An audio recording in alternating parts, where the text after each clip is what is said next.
माता कौशल्या को श्री राम ने कौन सा उपदेश दिया था। एक दिन की बात है जब भगवान श्री राम सीता जी के साथ चित्रशाला में विराजमान थे। तब एकांत स्थान जानकर माता कौशल्या वहां पहुंची और श्री राम को विष्णु भगवान समझकर उन्हें प्रणाम किया और कहने लगी, हे महावा, कृपा कर मुझे ऐसा कोई उपदेश प्रदान करो जिससे मुझे ज्ञान की प्राप्ति हो जाए। माता की बात सुनकर श्री राम बोले, माता आप कल प्रातः गौशाला में जाकर कुछ देर वहां स्थित होकर बछड़ों की ध्वनि सुनिए और फिर उस पर अच्छी तरह विचार करके वापस मेरे पास आइए, तब मैं आपको उपदेश प्रदान करूंगा। राम की उस बात को सुनकर माता कौशल्या को बड़ा कौतूहल हुआ। उपदेश देने की जगह राम मुझे गौशाला में बछड़ों के पास भेज रहे हैं, तथापि कल क्या होगा, इसी बात को सोचते सोचते कौशल्या जी ने वह रात बड़ी व्यग्रता से बिताई। रात बीतने पर अरुणोदय काल में शीघ्र ही स्नान आदि से निर्वत होकर वे गौशाला में बछड़ों के समीप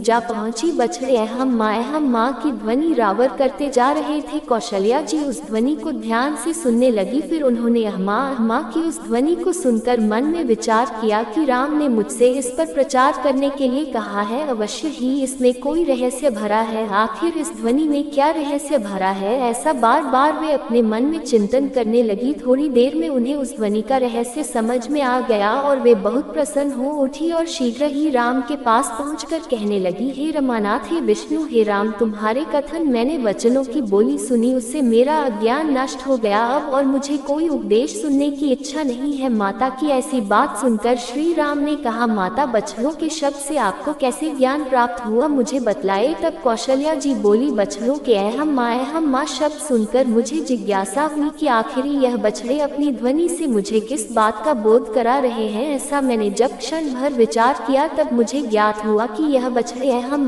माँ कहकर हम संसारी लोगों को यही उपदेश दे रहे हैं कि अरे संसार में रचे पचे लोगों, अहमा अर्थात मैं हूँ, ऐसा अहंकार मत करो। हे राघव, ये बछड़े सदा लोगों को यही पुनीत उपदेश देते रहते हैं, फिर भी लोग नहीं समझ पाते। मैंने जब से यह समझ लिया कि मैं शब्द देह से संबंध रखता है, आत्मा से नहीं, तब से मैंने इसका परित्याग कर दिया है। ऐसा करने से मेरी देह बुद्धि नष्ट हो गई है। जब देह बुद्धि ही नष्ट हो गई तो फिर बचा ही क्या है। हे रघु, उत्तम भोगों की आश्रय पुण्य देह रहे या ना रहे, अब इसका कोई प्रयोजन नहीं है। हे प्रभु, वास्तव में मैं तो आपका एक अंश हूँ। माता शब्द तो केवल उपाधि मात्र है, मैं आपसे अलग रहकर रह नहीं सकती, मैं ही ब्रह्म हूँ। माता की बात सुनकर राम जी हंसने लगे और बोले, माता, आपने बछड़ों की सीख को ठीक से समझा है, आप आज मुक्त हो गई, अब आप अपने भवन में जाएं और इस बुद्धि को दंड बनाए रखें। माता, आपने जब उपदेश देने के लिए कहा था तो मैंने साक्षात उपदेश न देकर दूसरों से दिलवाया। उसमें प्रथम रहस्य तो यह है कि उपदेश देने वाला गुरु होता है और मैं आपका पुत्र हूँ, ऐसी दशा में मैं किस तरह आपको उपदेश देता। दूसरी बात यह है कि शास्त्र कहता है कि स्त्री का गुरु एकमात्र उसका पति ही होता है, अतः उन्हें चाहिए कि वे पति के अलावा किसी और को गुरु न बनाए, इसलिए मैंने आपको साक्षात उपदेश नहीं दिया। श्री राम की बात सुनकर कौशल्या को बड़ा ही आनंद हुआ। अब वे ब्रह्म चिंतन करती हुई अपने भवन में सुख पूर्वक रहने लगी। जय जय श्री राम, जय।